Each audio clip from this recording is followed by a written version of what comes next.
Hello friends, welcome to optimistic studies. Optimistic studies में आप सभी का स्वागत है। हमने स्टार्ट किया था पर्यावरण और पर्यावरण के अंतर्गत हमने यूनिट 1 और यूनिट 2 ऑलरेडी डिस्कस कर लिया है और हमारा यूनिट 1 रहा है स्वयं के पर्यावरण को समझना और यूनिट 2 रहा है हमारा पर्यावरण के बारे में बच्चों की समझ। तो ये दोनों टॉपिक हमने कवर अप कर लिया है। यदि आपने नहीं देखा है तो जो हमारे ऑप्टिमिस्टिक स्टडीज मोबाइल ऐप के जो स्टूडेंट्स हैं वो ऐप में अवेलेबल है वीडियो, आप वहां पे देख लीजिए। और जो यूट्यूब में देख रहे हैं तो चैनल में प्लेलिस्ट बनी हुई है वर्ग 3 नाम से, आप वहां जाकर के देख सकते हैं। ठीक है।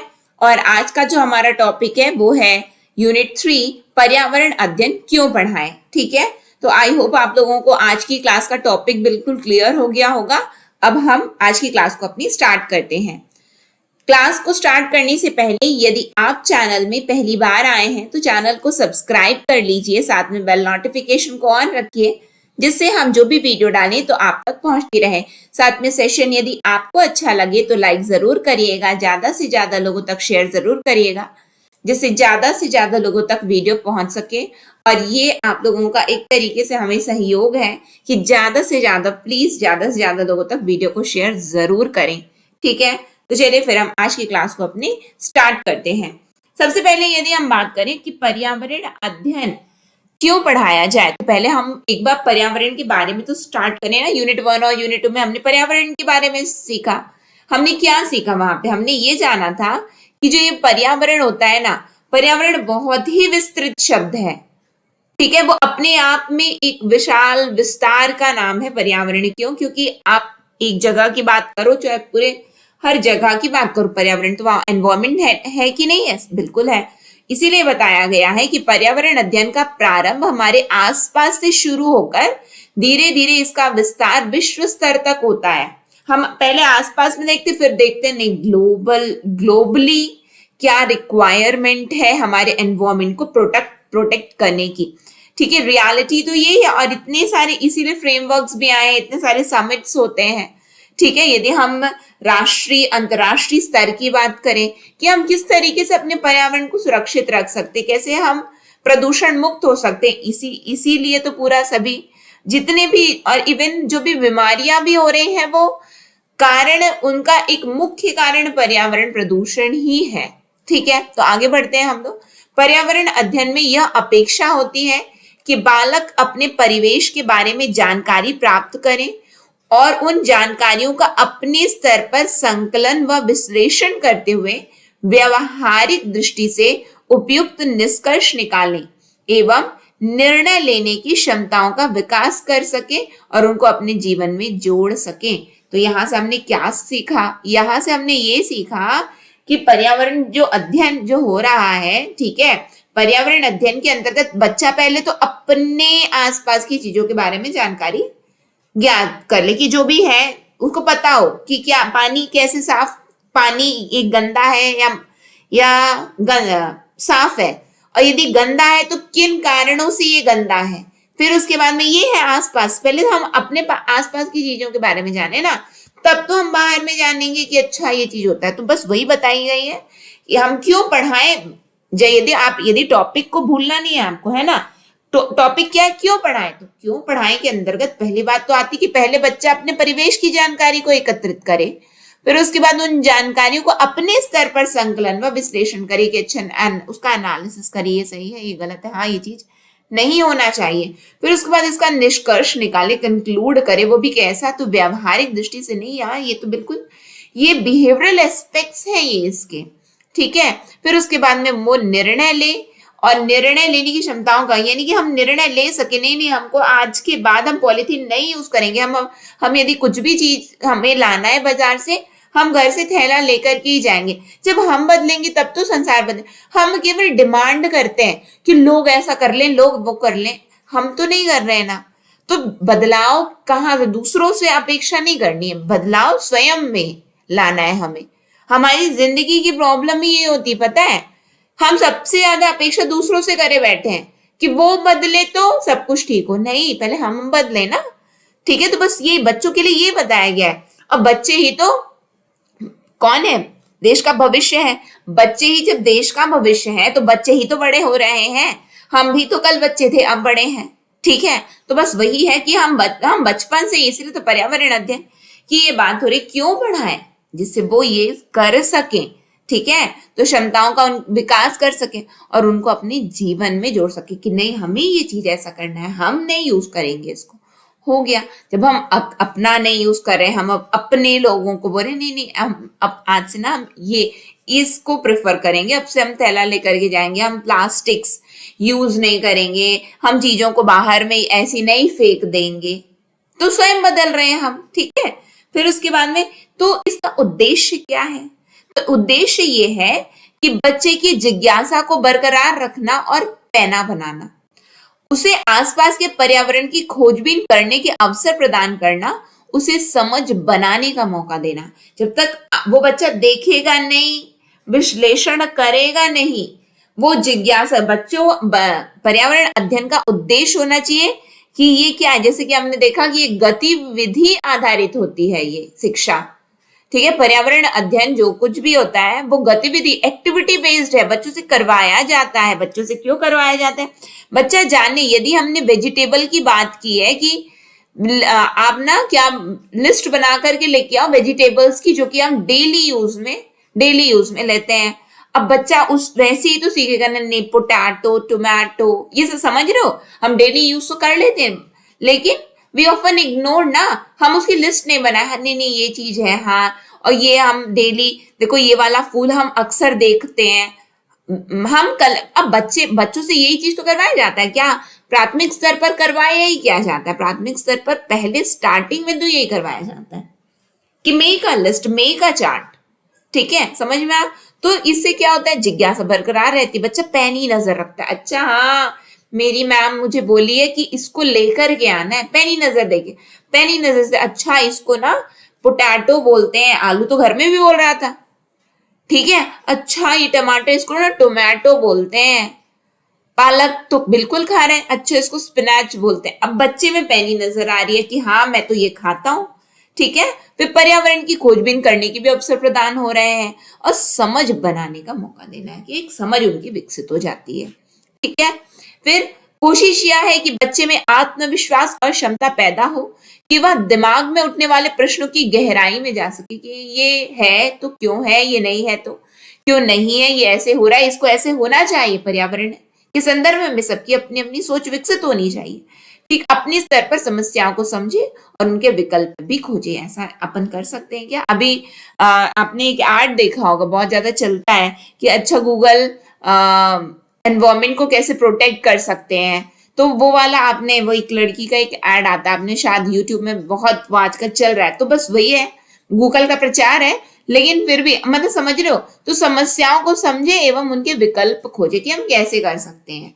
ठीक है, फिर उसके बाद में बात आती है कि पर्यावरण अध्ययन और पर्यावरण शिक्षा, इसमें क्या अंतर होता है? ऐसा लग रहा है कि दोनों एक है।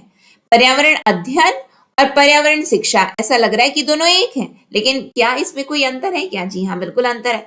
आओ देख लेते हैं। यदि हम पर्यावरण शिक्षा की बात करते हैं तो पर्यावरण शिक्षा का उद्देश्य बच्चों को पारिस्थितिकी व इसके असंतुलन को समझाना, इसके दुष्प्रभावों से उन्हें अवगत कराना तथा इससे बचने के लिए विभिन्न उपायों से उनका परिचय कराना है। याद रखिएगा, क्वेश्चन आ सकता है ये कि पर्यावरण शिक्षा क्या है और पर्यावरण शिक्षा का उद्देश्य क्या है। तो पहली बात तो पारिस्थितिकी व इसके असंतुलन को समझिए, जो इकोसिस्टम है ना हमारा, कि कैसे गड़बड़ा जाता है, बैलेंस कैसे गड़बड़ा गया, इसके क्या दुष्प्रभाव है ना, इसके क्या दुष्प्रभाव है, और दुष्प्रभावों से अवगत होना। जैसे कि ओजोन लेयर हमारी डिप्लीट होती जा रही है, ओजोन लेयर डिप्लीशन हो रहा है, कारण ढूंढो कि क्यों ओजोन परत, यदि इसमें जो छेद हो रहा है, जो ब्लैक जो होल्स हो रहे हैं, यदि ये हो जाएगा तो क्या होगा, क्या असर पड़ने वाला, दुष्प्रभाव क्या होंगे, और इससे बचा कैसे जाए। तो जो कि अंतरराष्ट्रीय स्तर पर, राष्ट्रीय स्तर एवं अंतरराष्ट्रीय स्तर पर उपाय किए जा रहे हैं, सब विभिन्न देश अपने अपने स्तर पर कर रहे हैं। तो हमें उसकी वो जो समझ हमें जो होती है, वही पर्यावरण शिक्षा होता है। अपने ecosystem, the study of the ecosystem. ठीक है, क्लियर है। इस क्रम में हम बच्चों के बीच पर्यावरण संरक्षण कि आप कैसे संरक्षित कर सकते हो, आप कैसे प्रोटेक्ट कर सकते हो, कंजर्व कैसे कर सकते हो, अब पर्यावरण के प्रति संवेदनशीलता तथा ऐसी जीवन शैली अपनाना जो पर्यावरण के हित में हो, जैसे मूल्य स्थापित करने का प्रयास करते हैं। जैसे मूल्य स्थापित नहीं, ये मेरी वैल्यूज है, मैं ये चीज नहीं करूंगा, मतलब नहीं करूंगा या नहीं करूंगी, कुछ वैल्यूज होती है। हमने यदि ठाना है कि हम रोड में कचड़े नहीं फेंकेंगे, हम कहीं पे भी जा रहे हैं हम नहीं फेंकेंगे, हम बिल्कुल नहीं फेंकेंगे। यदि आपने कुछ खाया भी है, आप अपने पर्स में रख लोगे, आप अपने बैग में रख लोगे, ठीक है, हम डस्टबिन में डालेंगे, हम ऐसे नहीं गंदा कर। ये आपकी वैल्यूज है, आपकी मोरल वैल्यूज है, ये आपने बनाए, अपने लिए बनाए हैं, आपको लेना देना नहीं है, आप किसी को टीच करने नहीं जा रहे हो, ठीक है, ये आपकी वैल्यूज है। ये किसके अंतर्गत आती है? जो आपकी वैल्यूज जो क्रिएट करते हैं, वो क्यों क्रिएट हुए हैं? कि हमें पर्यावरण को गंदा नहीं करना है, ये आपने अपने स्तर पर किया है, वही पर्यावरण शिक्षा है। ठीक है, कि हम कैसे इसको संरक्षित कर सकते हैं, आप कैसे कर सकते हो ये बताओ। आप मतलब हम बच्चों से स्टार्ट कर रहे हैं, ठीक है, कि बच्चे कैसे स्टार्ट, बच्चे मतलब कि अल्टीमेटली बच्चा ही बड़ा हो रहा है, बड़ा ही बुजुर्ग हो रहा है, बस वैसे ही पूरी ये जो साइकिल है, ठीक है, हम कैसे इसके प्रति एकदम सेंसिटिव रहे, नहीं यार ये चीज नहीं होना चाहिए, है ना। जीवन शैली तथा ऐसी जीवन शैली को अपनाना जो कि पर्यावरण के हित में हो रही है, मूल्य स्थापित करने का प्रयास करते हैं, ये पर्यावरण शिक्षा के अंतर्गत आता है। फिर वही यदि हम पर्यावरण अध्ययन की बात करें कि पर्यावरण अध्ययन क्या होता है, ये भी तो पता चले हमें, शिक्षा तो पता चल गई कि हम the study of the ecosystem and how we are going to protect this ecosystem, वो हमारे पर्यावरण शिक्षा के अंतर्गत आ गया। पर्यावरण अध्ययन क्या है? तो बच्चों में उनके परिवेश क्या है, चाहे वो प्राकृतिक हो एवं सामाजिक हो, तो बच्चों में उनके परिवेश की एक समग्र समझ विकसित करना, साथ ही इस समझ के निर्माण या सीखने की मूलभूत क्षमताओं, मूल्यों एवं कौशलों का विकास करना पर्यावरण अध्ययन के आता है। इसमें पारिस्थितिकी तथा इसकी समस्याएं भी समाहित हैं। इसमें वो भी आ जाएगा जो कि पर्यावरण शिक्षा के अंतर्गत आया था, लेकिन पर्यावरण अध्ययन के अंतर्गत क्या आया? पर्यावरण अध्ययन के अंतर्गत आया हमारा परिवेश कैसा है, चाहे वो प्राकृतिक हो चाहे वो सामाजिक हो, कि हम परिवार में आपका व्यवहार, परिवार, हम समाज से क्या क्या चीजें सीख रहे हैं, हम कैसे अपने, हम रोड कैसे बनता है, मकान कैसे बनता है, मंदिर देवालय जो भी है, स्कूल बिल्डिंग, बड़े बड़े बिल्डिंग्स कैसे, कहाँ पे क्या चीज यूज करना है, क्या चीज नहीं यूज करना है, ठीक है। तो प्राकृतिक व सामाजिक परिवेश का एक समग्र समझ विकसित हो जाए और साथ ही साथ इस समझ के निर्माण या सीखने की मूलभूत क्षमताओं, मूल्यों एवं कौशलों का विकास करना पर्यावरण अध्ययन के अंतर्गत आता है। क्योंकि पर्यावरण अध्ययन में केवल और केवल हम ये नहीं बोलेंगे कि केवल प्राकृतिक पर्यावरण ही पर्यावरण है, नहीं, सामाजिक सांस्कृतिक पर्यावरण भी पर्यावरण का घटक होता है।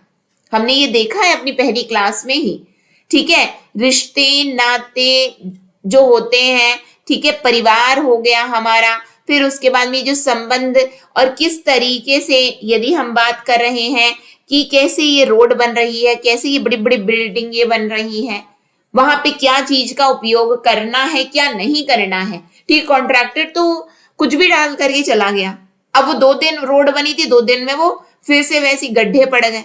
तो मूल्य यदि मान के चलो कि आप ही कॉन्ट्रैक्टर हो, आपके कुछ मूल्य होने चाहिए ना, कि आप गलत चीज नहीं करोगे, दैट्स इट, फिर बाकी कोई बात ही नहीं है।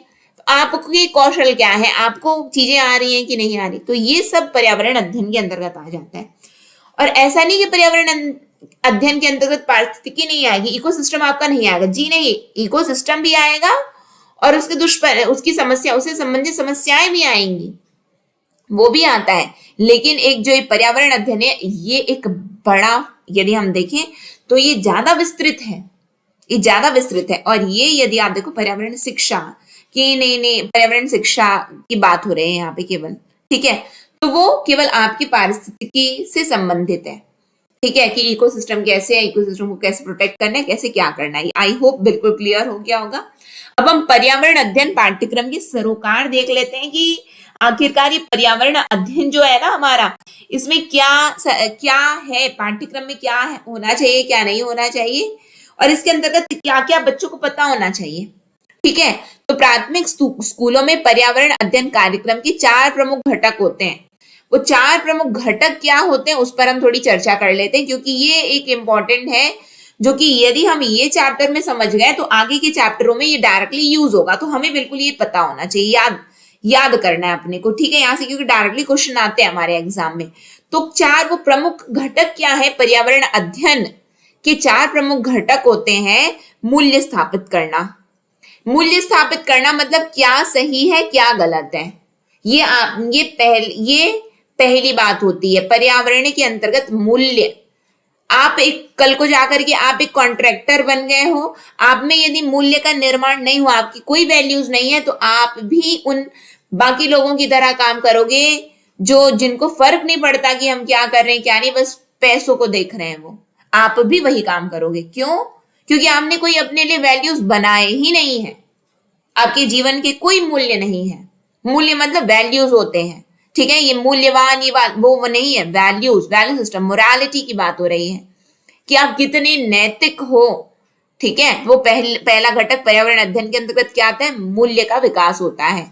मूल्य सिद्धांत जिसको हम बोलते हैं, सही गलत की पहचान, क्या सही क्या गलत। दूसरी बात होती है इसमें अवधारणाएं, आपकी क्या क्या कॉन्सेप्ट्स हैं किसी चीज को लेकर के, अवधारणा आता है पर्यावरण अध्ययन में, ठीक है। अवधारणा, कॉन्सेप्ट क्या है आपके, ठीक है। फिर उसके बाद में आपकी जानकारी, आपने क्या क्या जानकारी हासिल की है।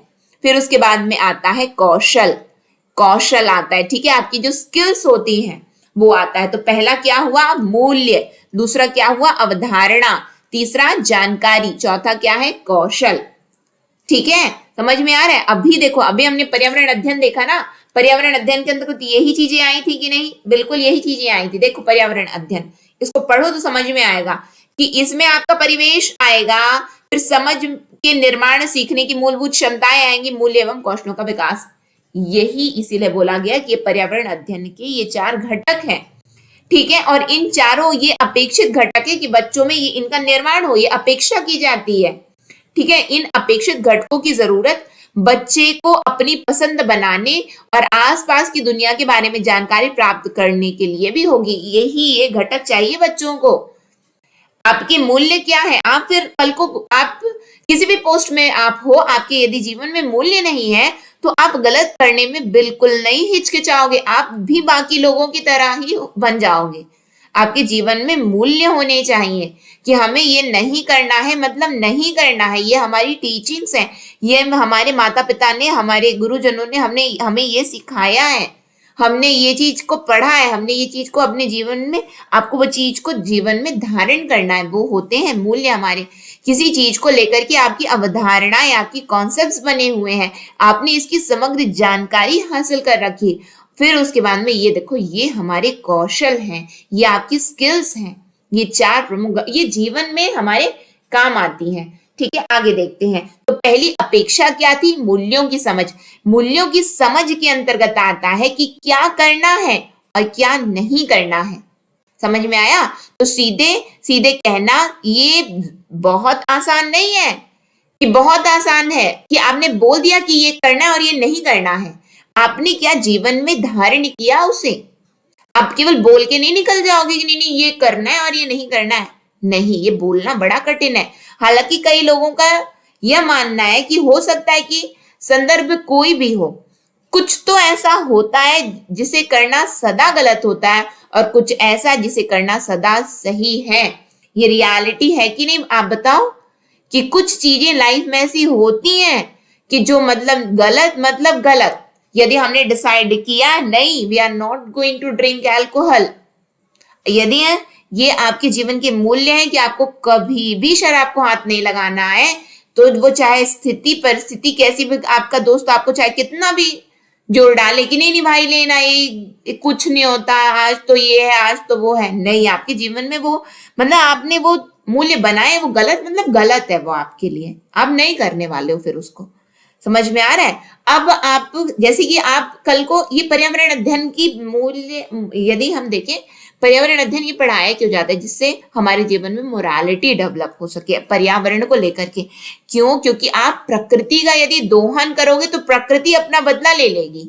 सिंपल सी बात है, ये रियलिटी है ना? आप यदि प्रकृति को इतना ज्यादा आप उसका दोहन मत करो कि प्रकृति मतलब कि वास्तविकता दिखती है, ठीक है। तो कुछ चीज हमेशा गलत होती है, कुछ चीज ऐसी है कि जो सही है, मतलब सही है, ये अपने को करना है, ठीक है। समझ में आया, क्लियर है इतनी बातें आपको। ये होता है मूल्य की पहली अपेक्षा जो कि पर्यावरण अध्ययन के अंतर्गत आती है। अब इसकी थोड़ा सा एक यदि हम देखें ना कि क्या ये मूल्य क्या है, उसका एक एग्जाम्पल हम यहाँ पे देख रहे हैं। क्या है कि अच्छे पर्यावरण अध्ययन कार्यक्रम में बच्चों में नफा नुकसान को देखकर अपने लिए उपयुक्त पसंद को चुनने की क्षमता का विकास होना है। आपको क्या, आपका वहां पे क्या बेनिफिट है, पहली बात तो ये आती है कि नहीं। आप कहीं पे भी कुछ भी चीज देखते हो पहले अपना बेनिफिट देखते हो ना, अपना नफा नुकसान देखते हो क्या? जी हाँ बिल्कुल, हर कोई देखता है, कौन नहीं देखता, हर कोई देख रहा है अपना नफा नुकसान, ठीक है। तो इसके लिए यह भी जरूरी है कि वह विवेकपूर्ण सोचो भी कैसा, विवेकपूर्ण, बुद्धि का प्रयोग करो ना भाई, विवेक का प्रयोग करो, ठीक है। विवेकपूर्ण सोच खोजने के लिए उत्साह, समानता, विविधता और बहुलता से सामंजस्य आदि से रूबरू हो व इन्हें हासिल कर पाए।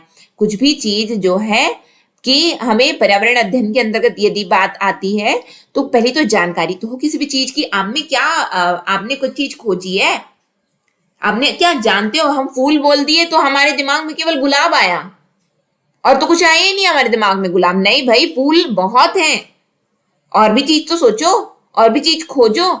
कहाँ पे आप समानता, अच्छा ये ना रेड है, ये पिंक है, ये येलो है, ये व्हाइट है, विविधता देखो, समानता देखो, ठीक है। और उसे फिर उसके बाद में आता है संविधान में उल्लिखित सिद्धांतों को समझना। ये बच्चों के लिए बहुत जरूरी है कि संविधान में क्या है, हमें तो पता ही नहीं है संविधान में क्या लिखा हुआ है, हमको कैसे एनवायरमेंट को प्रोटेक्ट, क्या एनवायरमेंट को प्रोटेक्ट करने की बात क्या हमारे संविधान में लिखी है क्या? जी हाँ बिल्कुल लिखी है, एनवायरमेंट प्रोटेक्शन की बात हुई है, ठीक है क्या। फिर उसके बाद में नैतिक समझ के विकास को कुछ विद्वानों ने चरणों या स्तरों में बांट दिया है कि ये नैतिक समझ है, संविधान के बारे में बात हो रही है, ठीक है। पहला स्तर है लोगों द्वारा बताए गए नियमों को बिना कोई प्रश्न स्वीकार्यता, चाहे डर के कारण हो या प्रलोभन के कारण। अब देखो जैसे कि हम बड़ी बड़ी बिजनेस फैक्ट्रीज, यानी बड़े बड़े जो हम फैक्ट्रीज की बात करते हैं ना, तो धुआं ये सब निकलता है ना, फैक्ट्रीज की यदि हम बात कर रहे हैं तो धुआं भी निकल रहा है, गंदा पानी भी निकल रहा है, हर चीज निकलने की बात होती है। पर्यावरण प्रदूषित होता है क्या? जी हाँ बिल्कुल होता है। लेकिन क्या उनको एनवायरमेंटल एक्ट्स क्या उनको फॉलो नहीं करना है क्या? जी हाँ बिल्कुल करना है।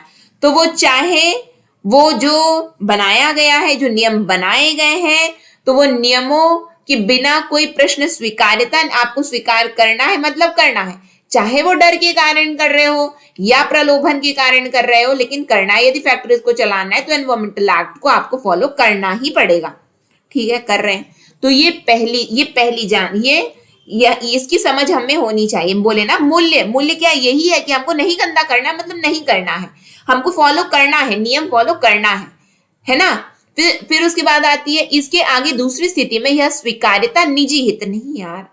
अब छोटी सी चीज के लिए, ठीक है, हम छोटा सा कि हम एग्जाम्पल के जरिए जो टैक्स देना है, छोटा सा यार ये झूठ बोल रहे हैं, बड़ा सा कल को रेड पड़ गई, ठीक है, कल को रेट पड़ दे देते हैं, ये चीज को दे दिया गया, ठीक है।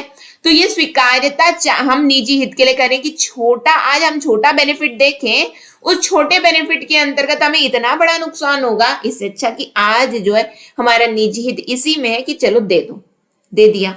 अब वो स्वार्थ की पूर्ति के कारण भी हो सकता है कि स्वार्थ ये आज का मतलब कि ये चीज देना ये हमारे लिए, ये हमारा निजी हित के लिए, हम कोई भी काम यदि हम कर रहे हैं, हम चाहे वो नियमों का पालन ही अपने निजी हित के लिए कर रहे हैं, वो स्वार्थ की पूर्ति के लिए हो रहा है, लेकिन हो तो रहा है ना, नियम का पालन हम कर रहे हैं। दूसरे स्तर में होता है नैतिक सिद्धांतों मूल्यों को हम मानने लगते हैं जो कि समाज में अधिक स्वीकार्य है एवं उनके अनुरूप ही व्यवहार भी करते हैं। सिद्धांतों जैसे कि यदि हम हमारे समाज में देखो आजकल एक अलग ही कल्चर बहुत जगह, मतलब कि हम भारतीय लोगों की दिक्कत क्या हो गई है कि हम विदेशी कल्चर को अपना रहे हैं, हम सोच रहे हैं हम बड़े मॉडर्न बन रहे हैं, हम बड़े मॉडर्न बन रहे हैं। नहीं नाम ये मॉडर्न, ये आजकल मॉडर्न जमाना है, मॉडर्न जमाना नहीं, हमारे समाज में जो स्वीकार्य है, हमारे समाज को क्या हम उसके अनुरूप व्यवहार करेंगे, ये मूल्यों सिद्धांतों के अंतर्गत आता है क्या? जी हाँ, बिल्कुल आता है। समाज में तो रहना है, सामाजिक व्यक्ति तो है, मनुष्य क्या है, सामाजिक व्यक्ति है ना। तो यदि हम, क्यों? क्योंकि हमको बोला गया ना, man is a social animal, human में हम, मैन क्या है, सोशल एनिमल है, समाज में रहना ही है आपको। तो समाज को जो स्वीकार्य है उसके अनुरूप व्यवहार करना, ये मूल्य के अंतर्गत आता है कि जी हाँ नहीं, मतलब कि हमको गलत करना ही नहीं है, सिंपल सी बात है। तीसरे स्तर पर तर्कपूर्ण निर्णय द्वारा सही गलत का चुनाव करना। तर्क, हाँ ये सही है। देखो, कभी भी अंधविश्वास में नहीं जाना चाहिए, अंधविश्वास नहीं करना है आपको, ये बात याद रखना। कुछ भी चीज को आपको यदि आप स्वीकार कर रहे हो तो पहले तो आपका लॉजिक होना चाहिए ना, लॉजिकली आप उसको स्वीकार करो। ये नहीं कि किसी ने बोल दिया तो आपने स्वीकार कर लिया है, नहीं। और ये बात कहाँ है, ये संविधान के अंतर्गत आती है, ये सभी बातें संविधान के अंतर्गत आती है। आप वो एक्ट्स को फॉलो कर रहे हो, वो आपके निजी हित भी हो सकते हैं, आप डर के कारण भी कर रहे हो। फिर उसके बाद में आप लॉजिकली एक्सेप्ट किए हो किसी चीज को, अंधविश्वास में नहीं कि लोगों ने कह दिया तो हमने मान लिया, नहीं। क्यों पेड़ों को बचाना अनिवार्य है, आप ये बताओ। वृक्षारोपण अनिवार्य क्यों है? वृक्षारोपण अनिवार्य के अपने कारण है, पर्यावरणीय दृष्टि से आप देखोगे तो उसके कारण है।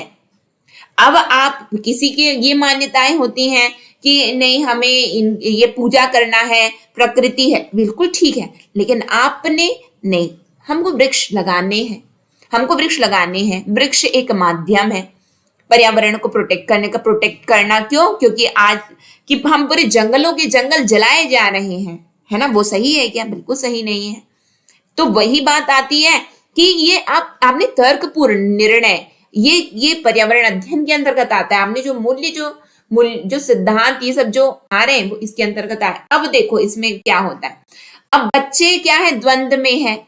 इस स्थिति में बच्चों के मन में यह द्वंद अंतर विरोध उत्पन्न हो सकता है कि वह अपने निजी हित को महत्व दें या सार्वजनिक हित को। इस स्तर पर बच्चों से यह अपेक्षा होती है कि वह सार्वजनिक हित को प्राथमिकता देने की ओर बढ़े। हम मान करके चल रहे हैं, देखो आप एक कॉन्ट्रैक्टर हो, मान करके चलो, आपको रोड निर्माण का कार्य मिला है, ठीक है, बिल्कुल मिला है। आपने वहां पे पैसे देखे, आपने अपनी जेब भरनी चाहिए, आप क्या करोगे, आप गलत मटेरियल्स को वहां पे यूज करोगे, आप बना करके टाटा बाय बाय आप चल दिए। आपने यदि ये देखा कि नहीं, आज ये रोड निर्माण का कार्य मुझे मिला है, ये जो है जनहित में, ये रोड निर्माण किसके लिए, एक व्यक्ति बस चलता है क्या? बताओ, रोड बन जाता है, एक व्यक्ति चलेगा क्या? नहीं।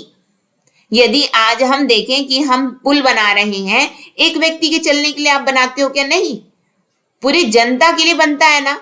तो आप एक कॉन्ट्रैक्टर होने के नाते आपकी क्या भूमिका है? आप अपना निजी स्वार्थ हित छोड़ करके आप सार्वजनिक हित को देखिए। यही बात आती है कि यदि बच्चे में ये विकसित रहेगा ना कि वो किसका चुनाव करे, कुछ चीजें बिल्कुल सही और कुछ चीजें बिल्कुल गलत है, तो वहां पे बच्चों से क्या अपेक्षा की जाएगी कि वो सार्वजनिक हित को देखे, ना कि वो निजी हित को देखे। ठीक है, पहले मूल्य के अंतर्गत मैंने क्या बताया था, थोड़ा सा हम एग्जाम्पल के जरिए इसको देखेंगे, समझेंगे। अतः यह ऐसी आवश्यकता है कि जिससे बच्चे को धीरे धीरे बेहतर निर्णय लेने और चुनाव करने में खुद में ज्यादा आत्मविश्वास महसूस करने में मदद मिलेगी, और यह उसको ऐसी दिशा में ले जाने में कामयाब होगी जो एक उदारवादी लोकतांत्रिक बहुल समाज के लिए बहुत महत्वपूर्ण है। पहला, पर्यावरण अध्ययन के अंतर्गत ये बच्चों से अपेक्षा है, मूल्य का निर्माण, जो कि हमारे देश को लोकतांत्रिक बहुल समाज के लिए एक महत्वपूर्ण भूमिका जो अदा कर सके।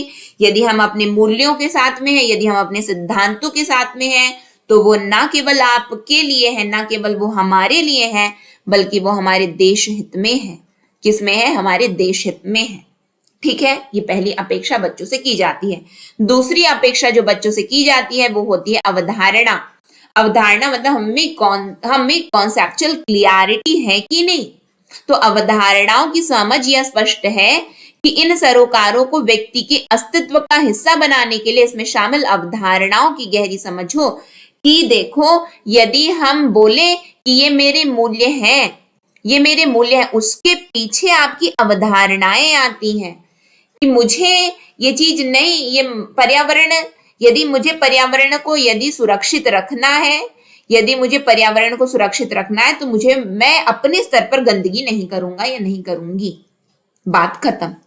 क्यों? क्योंकि आपकी एक कॉन्सेप्चुअल क्लियरिटी है कि नहीं मुझे ये चीज, अब जैसे कि अब आप देखो बड़े बड़े मेट्रो सिटीज में क्या बोला जाता है कि use public transport, public transport के लिए उन्हें उनको ज्यादा बोला गया। मेट्रो सिटीज में क्यों बोला गया पब्लिक ट्रांसपोर्ट को यूज करो भाई? यदि हम देखें कि वो तो भाई अधिकतर लोग तो, यदि मेट्रो सिटीज में जाओगे सबके पास, अधिकतर लोगों के पास निजी वाहन है, बिल्कुल है, ठीक है, निजी वाहन है। एक अब घर में 4 लोग रह रहे हैं, 4 लोग अपनी अलग अलग गाड़ियां लेकर के गए हैं, 4 लोग अपनी अलग अलग, तो उसमें जो आप एसी यूज कर रहे हो उसमें से होता क्या है, क्लोरोफ्लोरोकार्बन यूज हुआ है। वो सीधा किस पर असर करता है? वो ओजोन लेयर डिप्लीशन का कारण है। ओजोन जो परत है हमारी वो क्या हो रही है, वो डिप्लीट होती जा रही है। तो ओजोन जो स्ट्राटोस्फीयर में जो मौजूद जो हमारे ओजोन की जो परतें हैं वो क्या हो रही है, डिप्लीट हो रही हैं। तो क्यों? आपकी जो एसी से जो क्लोरोफ्लोरोकार्बन जो जनरेट हो रही उसकी वजह से, वो केमिकल है, वो केमिकल क्या कर रही है, हमारी ओजोन की परतों को क्या कर रही है, डिप्लीट करती जा रही है। तो क्या बोला गया कि आप पब्लिक ट्रांसपोर्ट को यूज करो instead of private transports, instead of private transports, ठीक है। तो ये ग्लोबल वार्मिंग की समस्या से, तो आपने ये अवधारणाएं, यानी कि आपको ये चीज पता है, तभी तो, अने तो आप जानोगे क्या, अब नहीं जानोगे ना। क्यों? जैसे कि आप किसी, अब आप यदि आप ग्रामीण अंचलों में जाओ, ठीक है, बल्कि ग्रामीण लोगों को की हम बात करें ना, वो बहुत जानकार होते हैं, ये रियलिटी है, वो बहुत जानकार होते हैं। बल्कि आप ये एक जो शहरों में जाओगे ना, नहीं नहीं अरे कुछ नहीं होता, अरे कुछ नहीं होता क्या, तुम ही व्यक्ति विदेश जाओगे तो डस्टबिन ढूंढोगे कचरा फेंकने के लिए, लेकिन अपने देश में तो रोड में गंदा कर रहे हो, ठीक है। तो अवधारणाओं की बात होती है। दूसरी अपेक्षा जो कि बच्चों से की जाती है, तीसरे में आ जाओ, तीसरे में जानकारियों का संग्रह, जानकारियों का संग्रह करो, ठीक है। तो पर्यावरण अध्ययन पाठ्यक्रम की तीसरी अपेक्षा है जानकारी। तो उदाहरण के लिए यदि आपको नक्शा बनाना है, तो नक्शा बनाने के लिए तो पहले तो आप ये जानो कि ईस्ट वेस्ट नॉर्थ साउथ क्या है, बिल्कुल नक्शा बनाना है। अंतरराष्ट्रीय सीमा जानो कि ये हमारे हमारे जो ये हमारे बॉर्डर कंट्रीज हैं, ठीक है। तो राष्ट्रीय सीमा, अंतरराष्ट्रीय सीमा, फिर उसके में कैसी रेखाएं बनेंगी, पदार्थों की चुंबक बन सकते हैं, जैसे किन पदार्थों की चुंबक बन सकते हैं, मौसम कितने होते हैं, ऋतुओं के नाम, फसलों के प्रकार, पानी के स्रोत आदि विभिन्न प्रकार की जानकारियां हैं। इनसे संबंधित अवधारणाओं को सीखने में मदद करती हैं। जानकारियां ही तो अवधारणाएं बनाएंगी ना। कॉन्सेप्ट कैसे आपने बिल्ड कर लिया, जानकारी के बिना आपने बिल्ड कर लिया, जानकारी पहले इकट्ठा करी ना आपने, फिर आपकी कॉन्सेप्ट आए, कॉन्सेप्ट से आपकी मूल्य निर्माण हुए हैं क्या? जी हाँ, भूलना नहीं है, एग्जाम में आया है क्वेश्चन, इसीलिए आपको बार बार याद करवाने की मेरी एक कोशिश है कि चीज की आप वीडियो देखते देखते चीजों को याद करो। पहला हमने पढ़ा मूल्य, दूसरे में पढ़ा अवधारणा, तीसरे में पढ़ा जानकारी, चौथे में हम पढ़ने जा रहे हैं कौशलों का विकास। तो चौथी अपेक्षा है कौशल, ठीक है। तो विज्ञान और सामाजिक विज्ञान के सभी पहलुओं से संबंधित कौशलों की यह फेहरिस्त मतलब सूची होता है। क्या होता है? सूची, ठीक है। सूची काफी लंबी है, बहुत ज्यादा लंबी है, ठीक है। जैसे कि अवलोकन, खोजबीन, वर्गीकरण, छटनी, तुलना करना, समानता खोजना आदि। तो विज्ञान और सामाजिक विज्ञान के सभी पहलुओं से संबंधित कौशलों की यह सूची लंबी है। कौशल अवलोकन, हमें तो यदि हम देखें कि अवलोकन करना ही नहीं आता, देखना ही नहीं आता, चीजों को देख लिए बस हो गए, सुन लिए निकल गए। वीडियो यदि हम देख रहे हैं तो वीडियो देख करके वीडियो सुन रहे हैं, देख रहे हैं, अरे क्या बोल के निकल के समझ में नहीं आया। क्यों? क्योंकि आपका कॉन्सेंट्रेशन नहीं था, आपका उस समय कॉन्सेंट्रेट। अब तो हमें देखना भी तो आना चाहिए। रोड में अब देखो बहुत सारे, मैं आपको बताती हूँ कि पीएससी व्यापम में ना ऐसे बहुत सारे प्रश्न आते हैं सामान्य ज्ञान के अंदर। करंट अफेयर की बात हो रही है, ठीक है। करंट अफेयर के अंतर्गत बहुत सारे, यूपीएससी हो चाहे आपका पीएससी हो चाहे आपका व्यापम हो, ठीक है, बहुत सारे प्रश्न ऐसे आते हैं जिनके पोस्टर्स रोड में बिल्कुल लगे रहते हैं। इस साल धान खरीदी क्या है, ठीक है। यदि हम एमएसपी की बात कर रहे हैं तो इस साल कितना है, इस तरीके के प्रश्न आते हैं। कितने तेंदुपत्ता बेचेगा, कि ये सब जो सामान्य से प्रश्न है बिल्कुल आते हैं। उज्ज्वला योजना किससे संबंधित है, उजाला योजना किससे संबंधित है, ये वाली योजना किसने लॉन्च की है, ये सब प्रश्न आते हैं। अब भैया रोड में ही तो उसके पोस्टर बड़े बड़े लगे हुए हैं, हमने देखा ही नहीं कभी, हमने कभी देखा ही नहीं। तो वो कौशलों के अंतर्गत आता है कि अवलोकन होना चाहिए, खोजबीन हमें करनी आनी चाहिए, वर्गीकरण, छटनी, तुलना करना, समानता खोजना, ये कौशलों का विकास होता है। ठीक है। तो इसके अलावा विषयों के विशिष्ट अवयव जैसे कि विश्लेषण और परिस्थितियों पर विचार प्रकट करने की क्षमता, नक्शा बनाना, किसी प्रक्रिया का चित्र बनाना, प्रयोग करना, तालिका और ग्राफ बनाना आदि भी शामिल है कौशलों के अंतर्गत। ठीक है, यानी कि आता है क्या? हाँ बिल्कुल, मुझे तो मैप बनाना बहुत अच्छे से आता है, चित्र बनाना आता है, किसी प्रक्रिया पर हमने कार्टून्स देखे होंगे ना आपने, मतलब पेपर में बहुत सारे कार्टून बन करके आते हैं, जहाँ पे मतलब कि जैसे बड़े बड़े राजनेताओं के कार्टून अक्सर आते हैं पेपर में, ठीक है। तो वो किसी के दिमाग की तो उपज है कि ऐसा कर लेते हैं, तो बस वही प्रक्रिया का चित्र बनाना, तालिका, ग्राफ, ये सब ये कौशलों के अंतर्गत आते हैं। आप नहीं देखते हो कि चार्ट प्रिपेयर करने के लिए स्कूलों में बोला जाता है कि चार्ट बना करके लाना, चार्ट बना के लाना, बच्चा मतलब बच्चों से ये अपेक्षा रहती है कि वो अपनी क्रिएटिविटी उसमें दिखाएं, है ना। रहता है ना कि हम किस तरीके से बना रहे, कोई बच्चा इस तरीके का बनाया, ठीक है, इस तरीके से बना रहा है कोई बच्चा क्या करेगा, इसी को ऐसे ही बनाना है, लेकिन अब वो ऐसे करके बना करके लेकर के आएगा। तो ये क्या है? क्रिएटिविटी तो है उसकी, और क्या है। अब उसको समानता दिखानी, कोई लाइन में कर लिया, कोई यहाँ पे हेडिंग डाला और फिर यहाँ पे लिख लिया, कोई यहाँ पे हेडिंग डाला यहाँ पे लिख लिया, तो अलग अलग तरीकों से बच्चा बना रहा है। तो ये होता है कि वो प्रेजेंटेबल है या नहीं, ये होता है कौशलों का विकास।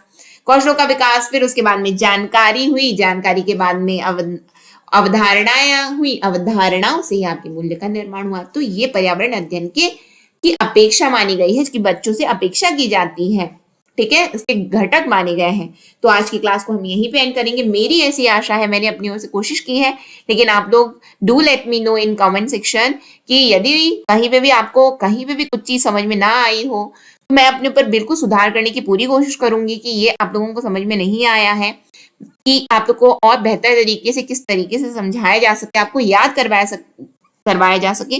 क्योंकि यदि वीडियो देख रहे हैं तो वो आपका समय बहुत ही फ्रूटफुल होना चाहिए, वो आपकी पढ़ाई में योगदान करना चाहिए वो समय। मेरी ऐसी सोच है, और मेरी ऐसी कोशिश है कि वो ऐसा नहीं कि हम वीडियो देख करके निकल गए, बंद कर लिया, हो गया, नहीं।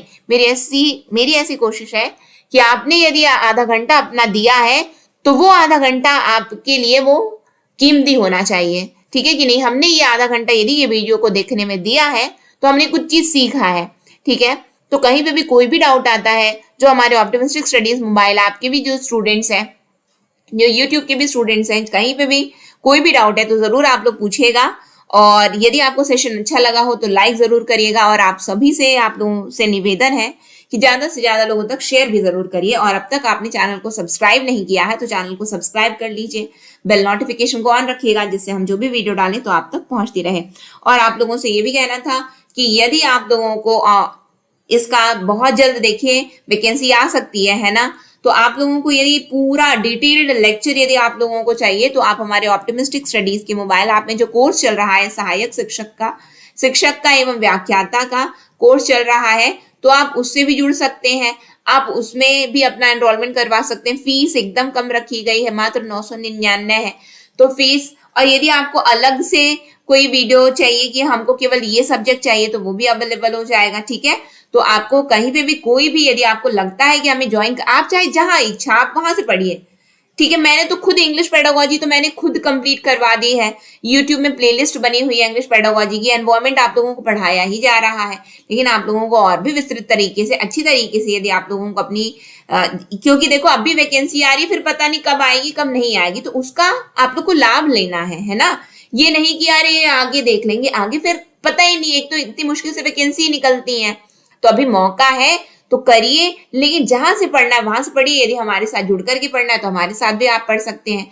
अधिक जानकारी के लिए आप हमसे इस नंबर पर संपर्क कर सकते हैं, 9584532690, इस नंबर पर संपर्क कर सकते हैं। हमारे ऑप्टिमिस्टिक स्टडीज के मोबाइल आपको डाउनलोड कर लीजिए। देखिए जितना देर करेंगे उतना ही देर होता जाएगा, तो जल्द से जल्द, देखिए नोटिफिकेशन के बाद समय नहीं मिलता है हमें, तो नोटिफिकेशन आने से पहले आप लोग ज्वाइन कर लीजिए, इसको पढ़िए, है ना। तो आज की क्लास को हम यहीं पे एंड करते हैं, नेक्स्ट सेशन में फिर मिलेंगे। नेक्स्ट सेशन तक के लिए optimistic learning, thank you for the session. जय हिंद, जय भारत।